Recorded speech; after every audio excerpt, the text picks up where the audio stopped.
Hello everyone. Today we are going to start a society that comes under the GS paper 1. ठीक है. So there we will cover first topic that is known as a salient feature of Indian society. I have covered all my notes in the handwritten notes and also have just added the PYQs. सो ये topic हम काफ़ी ज़्यादा broadly पढ़ेंगे. Like this is not written in very crisp way, but we will read in very broader way so that हम अपनी काफ़ी dimension खोल सकें, so that we will get an benefit for the mains exam. Let's start. Indian society ये दो part में divided है, that is known as structure and culture. ठीक है. एंड स्ट्रक्चर में भी दो पार्ट है, दैट सेक्शन एंड इंस्टीट्यूशन. ठीक है. सेक्शंस में क्या आते हैं? सेक्शन में जनरली आपने देखा होगा जो हमेशा जो मार्जिनलाइज सेक्शन है, ठीक है, ये वल्नरेबल सेक्शन है, उनसे हमेशा क्वेश्चन पूछे जाते हैं. तो आप हमारे इसमें देखेंगे, सोसाइटी में देखेंगे कि दीज आर दी पीपल्स जो हमेशा प्रॉब्लम फेस करते हैं. हम वन बाई वन देखते हैं. जैसे वुमेन. ठीक है. वुमेन क्या होती हैं? वुमेन हमेशा क्या फेस करती हैं? पैट्रियार्कल सिस्टम फेस करती हैं एंड इकोनॉमिक डिपेंडेंस. ठीक है. ये GS1 GS2 में आप इसे कवर करेंगे. ओल्ड एज के साथ दिक्कत क्या है कि जब न्यूक्लियर फैमिली राइज कर गई तो ये क्या हो गया? अबंडमेंट हो गया. मतलब इनने ये चीज़ की फील होने लगी कि हाँ बस ये अलग हो चुके हैं उन लोगों से. This you will read in GS1 society. Next आ गया डिसेबल पीपल के साथ क्या प्रॉब्लम है? तो इनके पास एक्सेसिबिलिटी की बहुत कमी है. स्टिग्माइजेशन होते हैं, मतलब लोग इनको लांछन या कलंक टाइप जैसे देखते हैं. ठीक है. सो इनके लिए RPWD एक्ट 2016 आया था. मैंने ये चीज़ ऑलरेडी कवर कर चुकी है अपने सोशल जस्टिस नोट में, तो आप वहाँ से देख सकते हैं. ठीक है. चिल्ड्रेन के साथ क्या प्रॉब्लम है? तो चाइल्ड लेबर, पॉस्को मैल न्यूट्रिशन. ठीक है. तो this you will cover in GS2. ठीक है. ट्राइब्स के साथ क्या दिक्कत है? तो इनके खुद के लैंड से एलिनेट कर दिया जाता है, लेकिन इनके लिए आपको 5th and 6th शेड्यूल आई है to resolve their tension. Next आते हैं जैसे for example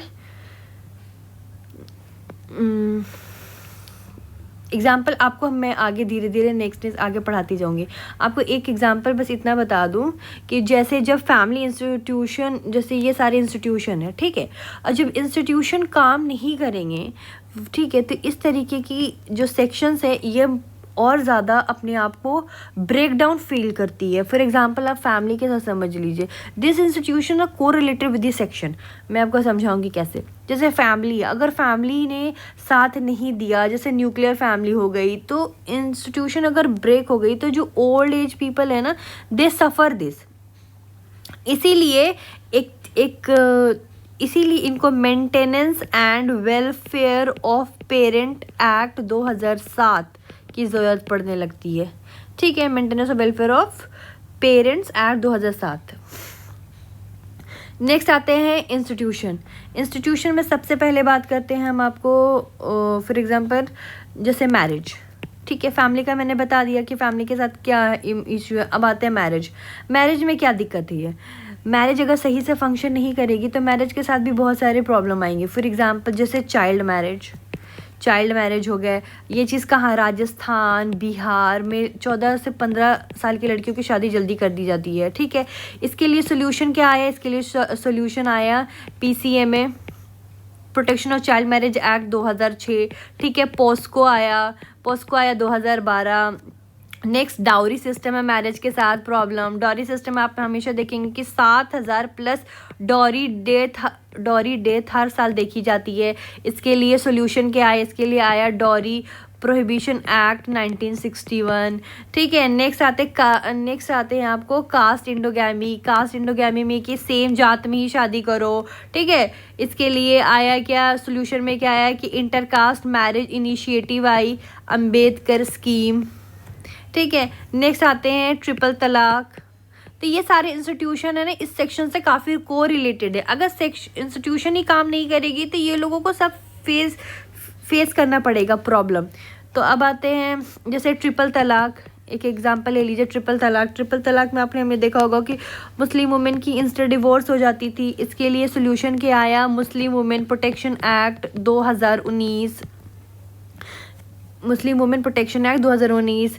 same sex marriage जिसमें लीगल नॉन रिकॉग्नाइजेशन, ठीक है, नॉन रिकॉग्नाइज किया जाता था।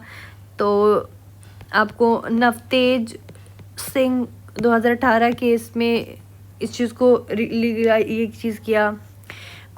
किया गया, ठीक है। नेक्स्ट आते हैं आपको फॉर एग्जांपल फैमिली को मैं ध्यान से फैमिली को जिस तरीके से मैंने मैरिज को समझाया उस तरीके से फैमिली को समझाती हूँ। अब जैसे इंडिया में क्या है, जॉइंट फैमिली। इंडिया में जॉइंट फैमिली जो दादा परदादा के साथ जो चले आ रहे थे, now they are converting into nuclear family. अब न्यूक्लियर फैमिली में वो ट्रांजिशन हो रही है। तो इसके साथ प्रॉब्लम क्या आएगी, प्रॉब्लम सबसे पहले आप देखिए तो ओल्ड एज पीपल क्या होंगे, वो कोलैप्स कर जाएंगे, ठीक है। ख़ास करके बड़े वाले, आपने हमेशा नोटिस किया होगा कि जो दादा दादी हैं, आप शहर में रह रहे हैं तो आप उन्हें अपने गांव से शहर में लेकर आएंगे तो उनसे ना कोई बात करने वाला है, ना जिस तरीके से वो रहते हैं उस तरीके से, तो ये काफ़ी ज़्यादा ना आइसोलेटेड फील करते हैं, ठीक है। नेक्स्ट हो गया आपको चाइल्ड सोशलाइजेशन इफेक्ट। तो वैल्यू ट्रांसमिशन रुक जाती है काफ़ी ज़्यादा। मेंटल हेल्थ क्राइसिस, लोनलीनेस बढ़ जाती है इनकी, ठीक है। लेकिन एक और प्रॉब्लम, ये तो न्यूक्लियर फैमिली का आपने देख लिया, ठीक है, जैसे ओल्ड एज पीपल जो आइसोलेशन फील कर रहे हैं, कोलैप्स फील कर रहे हैं। अब ज्वाइंट फैमिली के साथ भी इशू थी। अब इसकी प्रॉब्लम देखते हैं। जैसे इसमें क्या होता था ना, वुमेन की ऑटोनॉमी जो होती थी ना क्रश हो जाती थी। पैट्रियार्कल सिस्टम जो है वुमेन को कंट्रोल करता था, ठीक है। वुमेन कंट्रोल रीइंफोर्स होता था, उन पे रीइंफोर्स किया जाता था। इंडिविजुअल आइडेंटिटी लॉस सप्रेस कर दी जाती थी, इनकी इंडिविजुअल आइडेंटिटी। तो इसीलिए कहा गया है कि ज्वाइंट फैमिली के कलेक्टिविज्म और न्यूक्लियर फैमिली के इंडिविजुअलिज्म के बीच हमेशा रहना चाहिए। तो सोल्यूशन आप इसका ये करेंगे कि कलेक्टिविज्म और इंडिविजुअलिज्म के साथ बीच में रहना चाहिए। इसका मतलब है कि आप सोल्यूशन में ये लिख सकते हैं कि modified extended family with proximity, ठीक है, with proximity but with along with autonomy, और ठीक है। इसका मतलब ये है कि आप क्लोज रहें लेकिन एक अपने ऑटोनॉमी के साथ रहें, दोनों चीज़ को मेंटेन कर सके। अब देखते हैं रिलीजन एक इंस्टीट्यूशन है, इसके साथ प्रॉब्लम क्या आती है। ये इसके साथ प्रॉब्लम जैसे कम्युनलिज्म, ये क्या कर देता है कि रिलीजन पॉलिटिकल वेपन बढ़ा देता है। जैसे आप रिलीजन पॉलिटिकल वेपन में आप एग्जांपल डाल सकते हैं पार्टीशन का, ठीक है, क्या रहे हैं, बाबरी राइट्स, ये सारी चीज़ बढ़ा देती है, ठीक है। जैसे कम्युनलिज्म मैं आगे पढ़ाऊंगी आपको डिटेल में। आप दूसरा एक प्रॉब्लम इसके साथ आप देख सकते हैं रिलीजियस फंडामेंटलिज्म, ठीक है। रिलीजियस फंडामेंटलिज्म खुद अपना शुरू हो जाता है इनको, जैसे फतवा अगेंस्ट एजुकेशन के ख़िलाफ़ फतवा देना। फिर सुपरस्टिशन काफ़ी ज़्यादा रिलेटेड इससे, सुपरस्टिशन में आप आ जाएंगे जैसे ये एंटी साइंस और या बिहेवियर के साथ चलते हैं। आप इसका एग्जांपल दे सकते हैं विच हंटिंग कहाँ चलती है, विच हंटिंग झारखंड में चलती है, ठीक है। तो रिलीजन के साथ एक अपने अलग इशू हैं। नेक्स्ट आते हैं मेजोरिटिज्म। इसमें हमने देखते हैं कि माइनॉरिटी जो होते हैं ना वो इनसिक्योर फील करती है, माइनॉरिटी हमेशा इनसिक्योर फील करती है। तो अब एग्जांपल इसका देख सकते हैं आप, मॉब लिंचिंग इंसिडेंट। तो मेजॉरिटी जब सारा फैसला लेने लगते हैं तो माइनॉरिटी का कोई सुनता नहीं है, तो उसका एक एग्जांपल दे सकते हैं आप, मॉब लिंचिंग। ये भी किस पे आ जाती है, धर्म के ही नाम पर आ जाती है। आपको बहुत ही नॉर्मल भाषा में मैं समझाती हूँ। जैसे कुछ लोग हैं, कोई फेस्टिवल में गए, वो एक पर्टिकुलर धर्म के हैं, ठीक है, एंड एक मेजॉरिटी धर्म की फेस्टिवल चल रही है, तो उन्हें बुलाया नहीं गया। बट अगर उन्हें पकड़ लिया जाता है एंड फिर देखा जाता है कि वो किसी गलत पर्पस से आए हैं, तो फिर जो मेजॉरिटी है ना उस माइनॉरिटी को इनसिक्योर करके क्या करेगी, लास्ट में वायलेंस में उतर जाएगी। तो that is known as mob lynching. इसका सोल्यूशन ये है, इसका सोल्यूशन रिलीजन के साथ क्या लेकर आए हैं, जैसे हमारे संविधान में कॉन्स्टिट्यूशनल सेक्युलरिज्म आया है। कॉन्स्टिट्यूशनल सेक्युलरिज्म आर्टिकल 25 से 28 के बीच में, ठीक है। आज सरकार ने लेकर आई है सर्वधर्मा समभाव, ठीक है। सर्वधर्म समभाव, इसका मतलब होता है कि इक्वल रिस्पेक्ट देना है सारे रिलीजन को। दूसरा तीसरा चीज़ लेकर आई आपको एजुकेशन प्लस साइंटिफिक टेम्पर लेकर आओ। कोई कुछ भी कह रहा है नहीं, उसकी बातों पे विश्वास करो, ठीक है। अपना दिमाग अपने लॉजिक के साथ चलो, तुम अपना सोचो कि हाँ ये सही है कि गलत है। कोई कुछ भी कह रहा है अंधा मन के फॉलो नहीं करना है। That is mention in our article 51 clause A. Next आते हैं मीडिया, ठीक है। Media this is a biggest institution role. ये सारी रोल इंस्टीट्यूशन जो हमारे सोसाइटी में बहुत ही इम्पॉर्टेंट है। तो मीडिया का रोल क्या है कि एक जो भी देश दुनिया में चीज़ें हो रही हैं वो लोगों तक पहुंचाएं, ठीक है। पर मीडिया के साथ प्रॉब्लम क्या है कि मीडिया क्या करती है, बहुत सारी पेड न्यूज़, फेक न्यूज़, ये सारी चीज़ें प्रॉब्लम करती है। कम्युनल टेंशन बढ़ा देती है। आज हिंदू ने मुसलमान के लिए ये कर दिया, आज मुस्लिमों ने हिंदू के लिए ये कर दिया, तो ये ना काफ़ी कम्युनल टेंशन बढ़ा देती है, ठीक है। एलीट बायस होते हैं, जो पैसे वाले ज़्यादा होते हैं, ये उनके टूवर्ड्स थोड़ा ज़्यादा तरफदारी करती है, एलीट बायस, ठीक है। मार्जिनलाइज वॉइस को एब्सेंट कर देती है, मार्जिनलाइज वॉइस को एब्सेंट कर देती है। और फॉर एग्जांपल अब इसका सोल्यूशन हम क्या लेकर आ सकते हैं। सोल्यूशन ये है कि press council of India need reform. दूसरा है digital personal data protection act, digital personal data protection act. अब इसको ऐसे याद रख सकते हैं, digital personal data protection act 2023 आया है, ठीक है। आप एक और चीज़ बढ़ा सकते हैं, media literacy in education. I cannot write everything in my notes, so just आप मेरी बात सुने and revise it. Media literacy in education, ठीक है। तो ये सारे इंस्टीट्यूशन है which play a very significant role in our society and if they face a problem so there is a solution, ठीक है। नेक्स्ट आते हैं हम अपने नेक्स्ट पार्ट आते हैं कल्चर। तो ये तो हमने स्ट्रक्चर पढ़े हैं कि स्ट्रक्चर सेक्शन हो गया, इंस्टीट्यूशन हो गया। नेक्स्ट आते हैं कल्चर। तो कल्चर में सबसे पहले होता है होमोजेनाइजेशन। होमोजेनाइजेशन मतलब होता है कि जैसे सब एक जैसे हों, सब एक जैसे घुल मिल जाए, ठीक है। लेकिन कभी कभी क्या होती है कि कुछ ऐसे कल्चर होते हैं वो डोमिनेट कर जाते हैं। आप देखेंगे वेस्टर्न कल्चर क्या कर रही है, डोमिनेट कर रही है। आप एग्जांपल में देखेंगे जैसे मॉल जो होती है वो बाज़ार जो है मॉल से रिप्लेस कर गया। इंग्लिश लैंग्वेज जो है वो रीजनल लैंग्वेजों से रिप्लेस कर गया। नेक्स्ट आप देखेंगे हाइब्रिडाइजेशन, ठीक है। हाइब्रिडाइजेशन का मतलब होता है मिक्सअप, ठीक है। दो कल्चर आए और एक नया कल्चर बन गया। आप इसका एग्जांपल समझ सकते हैं, जैसे हिंग्लिश, आजकल हिंदी और इंग्लिश मिला के जो चल रही है चीज़ें। बॉलीवुड में आप देखेंगे इंडियन स्टोरीज़ के साथ आप हॉलीवुड टेक्निक यूज़ करते हैं, ठीक है। हॉलीवुड टेक्निक करते।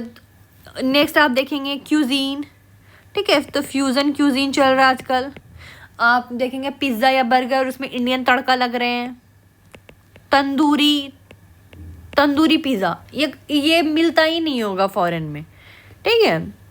तो इस तरीके से हम होमोजेनाइजेशन की प्रॉब्लम देखते हैं। अब हमने तो ये तो देख लिया कि होमोजेनाइजेशन होता है क्या, अब इसकी प्रॉब्लम देते हैं।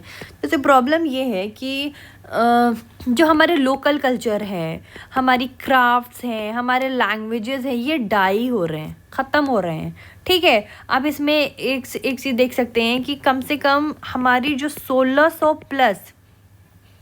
प्लस डायलेक्ट है ना वो इंडेंजर्ड है। कितना, 1600 प्लस हमारे डायलेक्ट इंडेंजर है। और नेक्स्ट आते हैं हाइब्रिडाइजेशन, ठीक है। हाइब्रिडाइजेशन ज़्यादातर पॉजिटिव होते हैं, लेकिन कहीं ना कहीं ये थोड़ा नेगेटिव रोल भी प्ले करते हैं। क्यों? क्योंकि मैं बताती हूँ, हाइब्रिडाइजेशन मिक्सअप कर रही है, लेकिन मिक्सअप की वजह से भी जो आपको जो दूसरी चीज़ है ना वो ऊपर ज़्यादा प्रायोरिटाइज कर जा रही है। फॉर एग्जांपल मैं इसके बताती हूँ, they are losing the original form. Example बताती हूँ, yoga. No, yoga become gym exercise, most of the things are the same, ठीक है, लेकिन ये क्या हो गया कि yoga has become the gym exercise. ये सारी चीज़ें। लोकल वर्सेस ग्लोबल कल्चर, तो आप देखेंगे कि कल्चरल इम्पेरियलिज्म बढ़ रहा है, मतलब वेस्ट की वैल्यू जो है ना ग्लोबली इन्फोर्स होती जा रही है हर जगह। एक कल्चर क्या है आपको, मल्टी कल्चरलिज्म में आता है, सैलड बाउल आते हैं, मेल्टिंग पॉट आते हैं, ठीक है। सैलड बाउल में क्या होता है, सैलड बाउल में होता है जैसे आप देखेंगे टमाटर, प्याज, खीरा, गाजर, ये मिलके कैसे एक सैलड बनते हैं ना, उसी तरीके से हर आइडेंटिटी अपनी अपनी एक मतलब डिस्टिंक्टनेस जो है ना वो रिटेन करती है, उसको मेंटेन करके रखी रहती है। और मेल्टिंग पॉइंट में क्या है कि सब आइडेंटिटीज ब्लेंड कर जाती है। अब जैसे आप बना देते हैं कि स्मूथीज़, एक स्मूदी बना लेते हैं ना, उसमें जैसे फॉर एग्जांपल एप्पल, बनाना, ये सबको मिला के मिल्क के साथ किस तरीके से ग्राइंड कर दिया तो एक स्मूदी बन गए। आप सैलड बॉल के एग्जांपल दे सकते हैं आपको कनाडा, ठीक है, मल्टीकल्चरलिज्म मॉडल है। यूएसए में हिस्टोरिकली आप देखेंगे, मैं आगे डिटेल में पढ़ाऊंगी इस चीज़ को, ठीक है। नेक्स्ट आते हैं मेल्टिंग पॉइंट के साथ इशू क्या है। अब मेल्टिंग पॉइंट के साथ इशू क्या है कि अब जैसे ये घुल मिल गई, अब सब चीज़ एक दूसरे के साथ घुल मिल जाएगा, तो फॉर एग्जांपल इंडिया के साथ क्या इशू है, इंडिया के अप्रोच में देखते हैं मेल्टिंग पॉइंट के साथ इंडिया का क्या अप्रोच है। इसमें क्या है कि अब बोल दिया गया, सरकार ने कह दिया गया कि हिंदी इम्पोज कर दिया जाए एज एन ऑफिशियल लैंग्वेज। अगर हिंदी इम्पोजिशन हो जाए तो साउथ इंडियन प्रोटेस्ट करेंगे, ठीक है, that is known as the Dravidian movement. आप एग्जांपल ले सकते हैं, क्योंकि कहीं ना कहीं ये एंटी ब्राह्मणिज्म चलता ही है।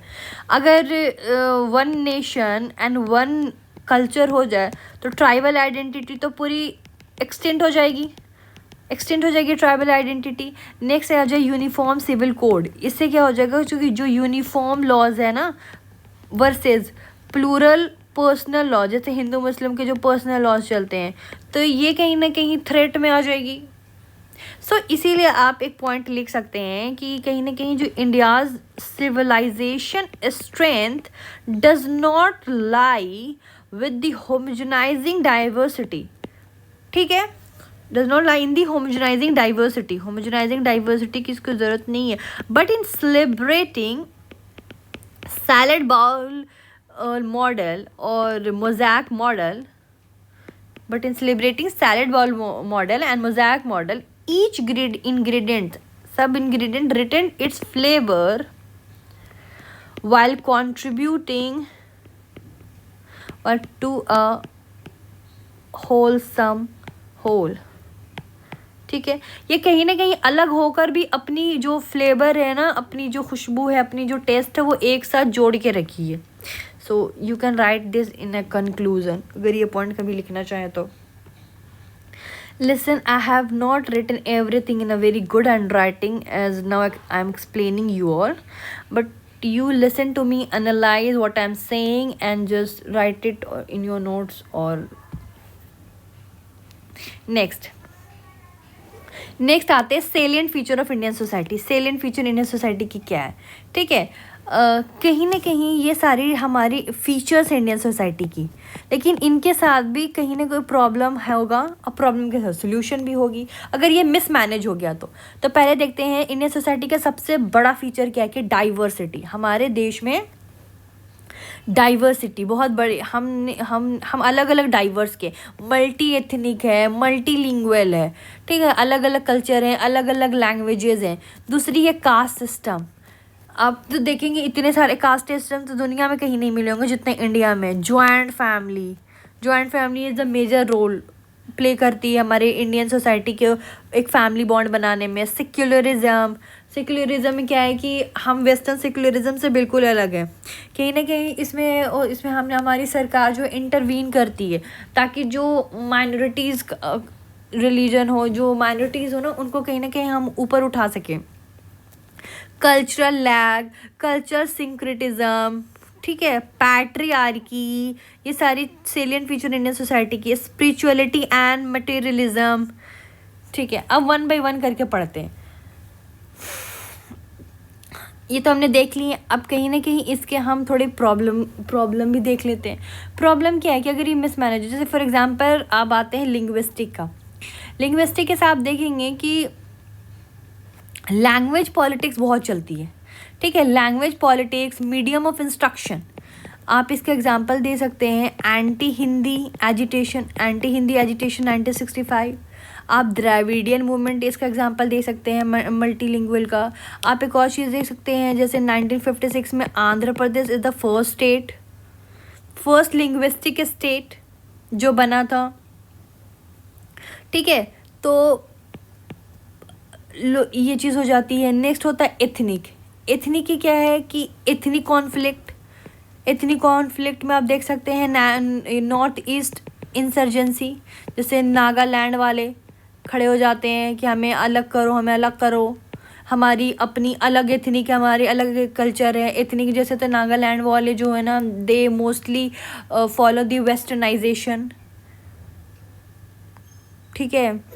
तो इस वजह से वो थोड़े अपने आप को अलग कंसिडर करते हैं। आप आ जाएंगे आप रिलीजियस में, ठीक है। रिलीजियस में आप आ जाएंगे, फॉर एग्जांपल डाइवर्सिटी के अंदर रिलीजियस भी आती है, जिसमें आप देखेंगे कम्युनल राइट्स बहुत कॉमन है। आप इसका एग्जांपल दे सकते हैं गुजरात 2002, मुजफ्फरनगर 2013, गुजरात, ये सारी चीज़ कम्युनल राइट्स हुआ। अब आते हैं हम आपको लेकिन कहीं ना कहीं इस चीज़ को रिजॉल्व करने के लिए भी हमारी सरकार ने कुछ लेकर आई है। क्या लेकर आई है? कॉन्स्टिट्यूशनल फ्रेमवर्क में, आपको कॉन्स्टिट्यूशनल फ्रेमवर्क में federalism plus fundamental rights plus DPSP में आई है, ताकि इस चीज़ को प्रिजर्व करे। फेडरलिज्म मतलब जैसे स्टेट को भी पावर दी गई है कि तुम अपने अपने लोकल एरिया को तुम अपने मतलब डिसेंटीग्रेट ये किया गया, क्या बोलते हैं, डिसेंट्रलाइजेशन दी गई, पावर को डिसेंट्रलाइज किया गया ताकि नीचे लेवल को भी पावर मिल सके और वो अपनी लोकेलिटी पे फोकस करें, उन पे डेवलप करें उन चीज़ों को, ठीक है। नेक्स्ट आते हैं फंडामेंटल राइट्स। हर एक इंडिविजुअल को, आइदर हिंदू, मुस्लिम, विच का मतलब ST, जनरल, जो भी कास्ट के लोग हैं, सबको फंडामेंटल, सबको अधिकार दी गई है, ठीक है। इवन जो माइनॉरिटीज़ हैं उनके लिए तो स्पेशल प्रोविज़न लेकर आया गया। DPSP, directive principle of state policy, state को ये दी गई है कि आप किन किन चीज़ों पे फोकस कर सके ताकि आप वेलफेयर मतलब for the welfare of the society. तो ये सारी चीज़ें हमारी कॉन्स्टिट्यूशनल फ्रेमवर्क बना के गई है। तो these are the problem and these are the solution. Next आते हैं कास्ट सिस्टम। कास्ट सिस्टम हमने देखा, कास्ट सिस्टम में आप देख सकते हैं कि वर्ना सिस्टम चलता है। वर्ना सिस्टम में आता है वर्ना सिस्टम होता है ऑक्यूपेशनल, ठीक है। जो जिस ऑक्यूपेशन का है उसको उस अकॉर्डिंग डिवाइड कर दिया जाता है। एंड जाति में होता है आपको बर्थ सिस्टम, ठीक है। तो इसमें अब आते हैं, इसमें प्रॉब्लम क्या है, we will see the problem in this. इसमें प्रॉब्लम क्या है कि अनटचेबिलिटी, कास्ट सिस्टम में प्रॉब्लम, सबसे बड़ी प्रॉब्लम अनटचेबिलिटी। तो NCRB National Crime Report Bureau ने कहा कि 1.8 लाख एट्रोसिटी केस देखी गई है, ठीक है। मैनुअल स्केवेंजिंग में आपने देखा गया कि 58,000 प्लस मैनुअल स्केवेंजर अभी भी एग्जिस्ट करते हैं। कास्ट वायलेंस, आप हमेशा देखेंगे छोटे जात को नीचे बैठा दिया जाता है, उनके हमारे ग्लास में उनको पानी नहीं दी जाती है। तो these are the things which are going on. Caste violence, ठीक है। इसका आप एग्जांपल दे सकते हैं खैरलंजी मैसेकेयर, ठीक है, या यूना फ्लॉगिंग। नेक्स्ट आते हैं मैरिज रिस्ट्रिक्शन। काफ़ी ज़्यादा होता है कि जो जनरल वाले हैं वो नीचे लोअर कास्ट के साथ शादी नहीं कर सकते हैं, ठीक है। क्यों? क्योंकि ओनर किलिंग हो जाएगी। इसमें आप देखेंगे 400 प्लस केस हर साल आते हैं। पॉलिटिकल मोबिलाइजेशन का आप एग्जांपल देख सकते हैं। आप जैसे आपको दलित बहुजन। नेक्स्ट आते हैं आपको वोट बैंक के लिए काफ़ी ज़्यादा इसे यूज़ किया जाता है। आप इसका सोल्यूशन भी है साथ साथ, अगर प्रॉब्लम है तो कहीं ना कहीं सोल्यूशन भी है।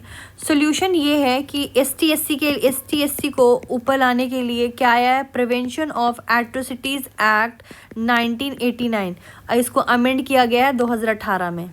कब आया था, 1989 में, अमेंड किया 2018 में। कुछ रिजर्वेशन पॉलिसी भी लाई गई है आर्टिकल 15, 16 और 46 के अंडर। ठीक है, नेक्स्ट आते हैं manual scavenging, provision of manual scavenging act आई 2013 में। और ये सारी चीज़ जो है ना, इंटर डाइनिंग मतलब साथ में खाना खाना, इंटर मैरिज, एजुकेशन, ये भी लॉन्ग टर्म प्रोसेस है, but we are also government also focusing on this. Next आते हैं आपको जॉइंट फैमिली, ये तो अलग ही मसले हैं। जॉइंट फैमिली क्यों डिक्लाइन कर रही है, प्रॉब्लम क्या है, क्यों? क्योंकि देखिए शहर में अर्बनाइजेशन हो गया, लोग माइग्रेट कर रहे हैं जॉब के लिए। जब लोग माइग्रेट, तो इस वजह से जॉइंट फैमिली ब्रेक हो रही है। दूसरा रीज़न ये है कि वुमेन जो है, अब वो एजुकेशन उनको मिल रहा है, तो वो उन्हें भी जॉब मिल रही है, वो भी एम्प्लॉयमेंट के तरफ रुख मोड़ रही हैं। तो जो इनके लिए इंडिपेंडेंसी, जॉइंट फैमिली में जो वुमेन को कहीं ना कहीं सप्रेस करके रखा गया था, आज वुमेन इंडिपेंडेंट हो रही हैं। ठीक है, नेक्स्ट हो गया जैसे दूसरा चीज़, न्यूक्लियर फैमिली इस वजह से भी है क्योंकि उसको प्राइवेसी प्रेफरेंस चाहिए। अब फॉर एग्जांपल आप ही बताइए, आज के ज़माने में जहाँ जॉइंट फैमिली में लोग सालों साल साथ में रहते थे, आज एक न्यूक्लियर फैमिली में 2-4 दिन के लिए भी कोई चला जाता है तो मन में लोग सोचते हैं कि अब ये कब जाएंगे, अब ये जो भी रिश्तेदार मेरे आए हैं कब जाएंगे। ठीक है, तो कहीं ना कहीं उनको प्राइवेसी प्रेफरेंस चाहिए होती है। फिर दूसरे के घर में वो जाके बात करने लगते हैं, यार ये अभी तक गए नहीं मेरे जो भी रिश्तेदार हैं, तो इस तरीके से चलती है। नेक्स्ट आते हैं आपको रियल इस्टेट कॉस्ट। ठीक है, रियल इस्टेट कॉस्ट में आप देखेंगे कि स्मॉल अपार्टमेंट, घर ही छोटा छोटा है, तो आप इतने सारे लोगों को कैसे रख सकते हैं, ये estate caste. Changing values post liberalisation, ये 1991 के बाद काफ़ी ज़्यादा चेंज आ गया है। Changing values post liberalisation 1991। Next आते हैं आपको सेक्युलरिज्म। ठीक है, सेक्युलरिज्म का मैंने बताया कि सेक्युलरिज्म जो है आपको, ये हमारे प्रियम्बल में मेंशन है, ये 1946, ठीक है, 1946 में 1972 में ये ऐड हुआ था, 1976 में, this is add in 1976। 42nd amendment act 1976 में ये ऐड हुआ था। ठीक है, ये पहले से हमारे प्रियम्बल में नहीं था। अब आते हैं इंडियन सेक्युलरिज्म क्या है और वेस्टर्न सेक्युलरिज्म क्या है। इंडियन सेक्युलरिज्म कहता है कि सर्वधर्म समभाव मतलब हर रिलीजन को इक्वली रिस्पेक्ट करता है वो, मतलब हमारे स्टेट की कोई ऑफिशियल रिलीजन नहीं है। ठीक है, हमारी स्टेट जब चाहे इंटरवीन कर सकती है सोशल मैटर पे। अब जैसे फॉर एग्जांपल ट्रिपल तलाक, अब जब स्टेट इसमें नहीं घुसती तो आज वुमेन को ये इतने बड़े फ़ायदे नहीं होते हैं। ठीक है, जैसे अब एग्जांपल, जैसे सती को अबॉलिश करना, तो कहीं ना कहीं सरकार इस चीज़ में घुसी ना, टेम्पल एंट्रीज लॉज लेकर आना। अब आते हैं वेस्टर्नाइजेशन के साथ क्या इशू है। वेस्टर्नाइजेशन के साथ ये इशू है कि ये स्ट्रिक्ट है, मतलब तुम अपना रिलीजन प्राइवेटली करो, स्टेट इसमें कुछ भी नहीं घुसती है। ठीक है, स्टेट इंटरवीन नहीं करती है। ये चलते हैं आपको फ्रेंच लेसाइट।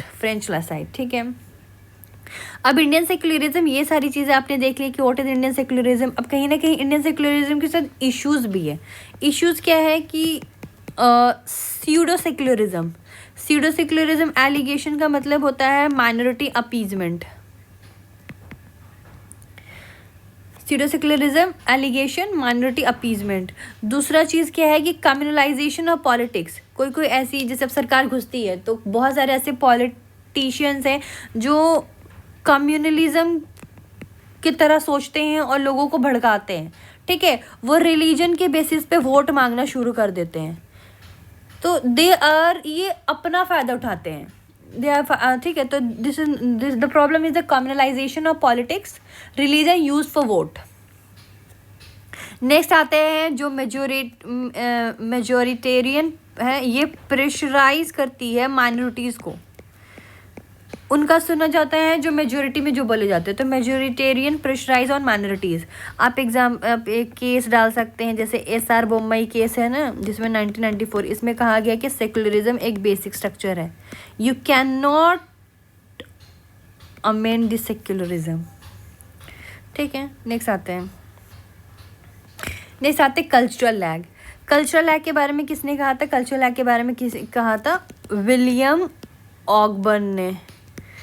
ऑकबर्न ने कहा था। इन्होंने कहा था कि मटेरियल कल्चर जैसे टेक्नोलॉजी, इकोनॉमी, ठीक है, आगे बढ़ती है, और जो नॉन मटेरियल कल्चर है जैसे वैल्यूज़, नॉर्म, हमारे घर का जो भी संस्कार है, कहीं ना कहीं ये पीछे रह जा रही है। तो कल्चरल लैग में आप देखेंगे कि जितनी, जैसे आज देखेंगे आप दिन भर लोग मोबाइल में बैठे रहते हैं, अब यही है कोई रिश्तेदार आ गए तो उनको कम टाइम देंगे, 2-4 बात करेंगे, खैर खैरियत लेंगे और फिर वो अपने काम में लग जाएंगे। आप एग्जाम्पल देख सकते हैं जैसे internet, smartphone, cyber crime, laws inadequate, ये सारी चीज़ों पे ज़्यादा चीज़ फोकस की जा रही है। लेकिन वही जो आपको फॉर एग्जांपल मैं बताती हूँ, जैसे वुमेन वर्किंग, ठीक है, ये सारे कुछ एग्जाम्पल है। वुमेन अब आजकल काम कर रही हैं, तो कहीं ना कहीं जो पहले होता था अब चेंजेस आ गया ना। मेंस का माइंडसेट जो काफ़ी ज़्यादा वो पैट्रियार्कल थे कि नहीं ये काम सिर्फ औरतों के लिए बना, वो कहीं ना कहीं अब वो चेंज हो रहा। तो men's mindset on house work unchanged, I mean not unchange, is changed. ठीक है, नेक्स्ट आते हैं आपको मेडिकल एडवांसेस। मेडिकल काफ़ी ज़्यादा एडवांस हो गई है just because of this smart material. ठीक है न, अब जैसे न्यूक्लियर फैमिली राइज कर रही है, तो कहीं ना कहीं एल्डर केयर इंस्टीट्यूशन के लिए आप एग्जांपल देख सकते हैं कि एल्डर केयर इंस्टीट्यूशन जो है ना वो अभी भी स्टिग्माइज्ड है। तो कहने का मतलब ये है कल्चरल लैग, मतलब जो नॉन मटेरियल कल्चर है, वैल्यूज़, नॉर्म्स, ये कहीं ना कहीं पीछे रह जा रही है, एंड जो मटेरियल चीज़ है वो आगे बढ़ती जा रही है। लोग अब अपनी टेक्नोलॉजी, इकोनॉमी पे ज़्यादा ध्यान दे रहे हैं as comparison to values and norms. ये इसके साथ इश्यूज़ है। नेक्स्ट आते हैं कल्चरल सिंक्रेटिज्म। कल्चरल सिंक्रेटिज्म मतलब दो कल्चर को मिला के एक न्यू कल्चर बनाना। अब जैसे उर्दू कैसे बना, अरबिक और हिंदी को मिला के उर्दू बनी है। ठीक है, नेक्स्ट आते हैं जैसे फॉर एग्जांपल आते हैं सूफ़ी इस्लाम, भक्ति मूवमेंट, ठीक है, मुग़ल आर्किटेक्चर, इस्लामिक आर्केज। तो ये सारी चीज़ आप देखेंगे इंडो इस्लामिक आर्किटेक्चर बनी है। जैसे आप एक एग्जांपल ले सकते हैं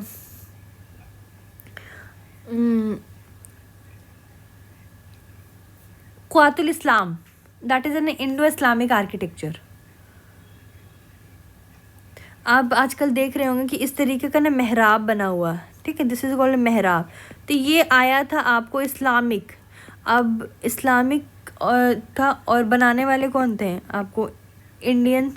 तो कहीं ना कहीं ये इंडियन की कुछ चीज़ें और इस्लाम का तो इंडो इस्लामिक इस तरीके से मिला के चीज़ें बन रही है।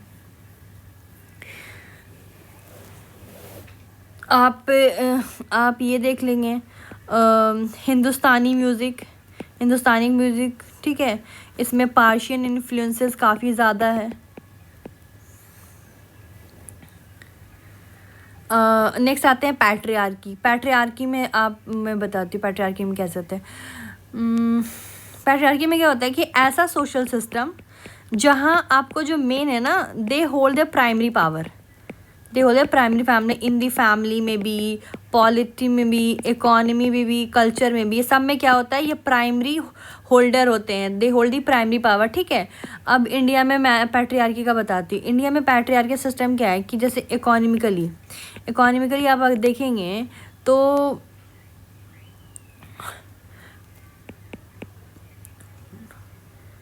15% एग्रीकल्चर लैंड,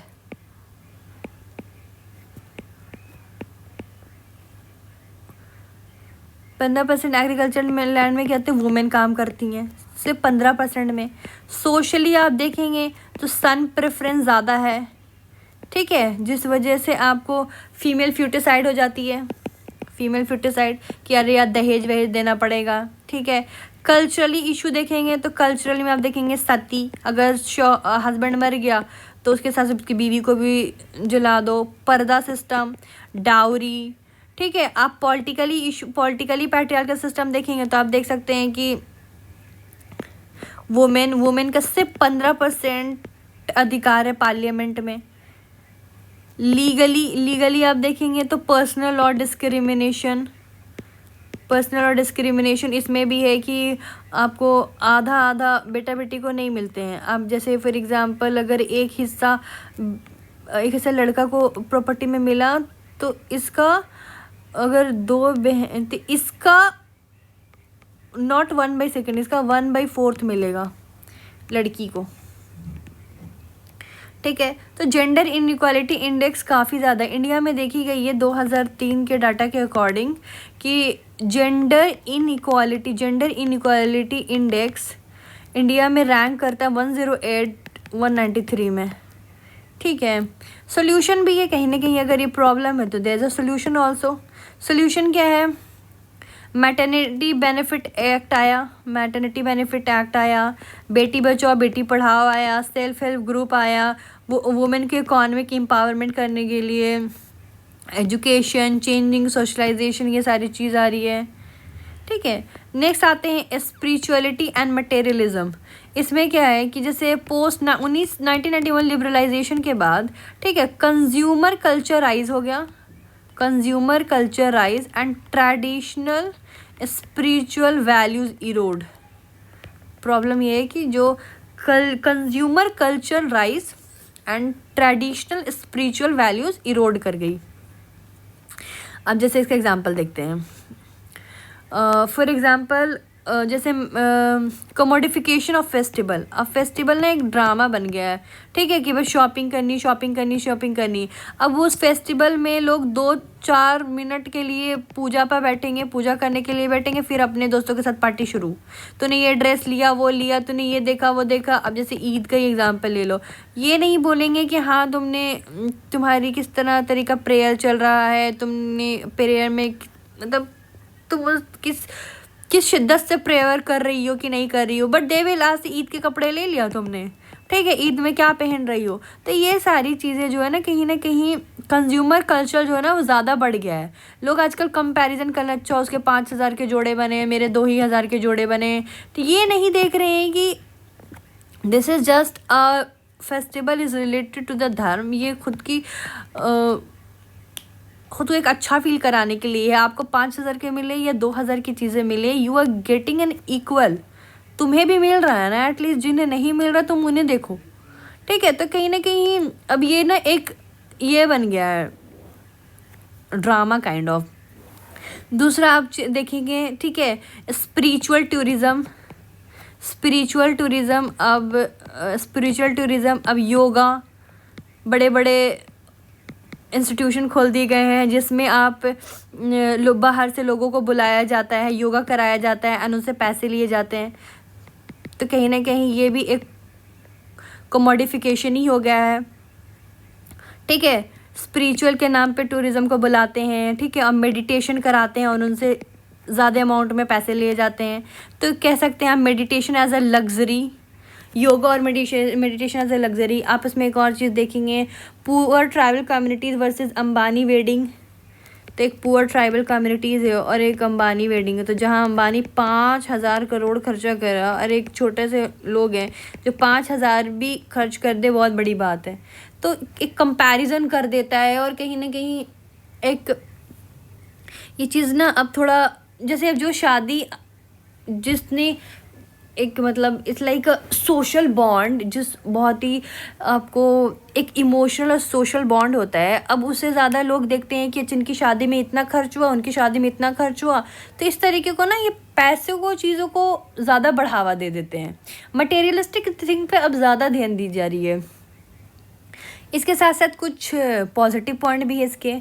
जैसे पॉजिटिव पॉइंट ये है कि यही योगा और आयुर्वेद जो हमारा ना वो ग्लोबली राइज कर रहा है, ठीक है। तो this is known as India soft power, rising India soft power.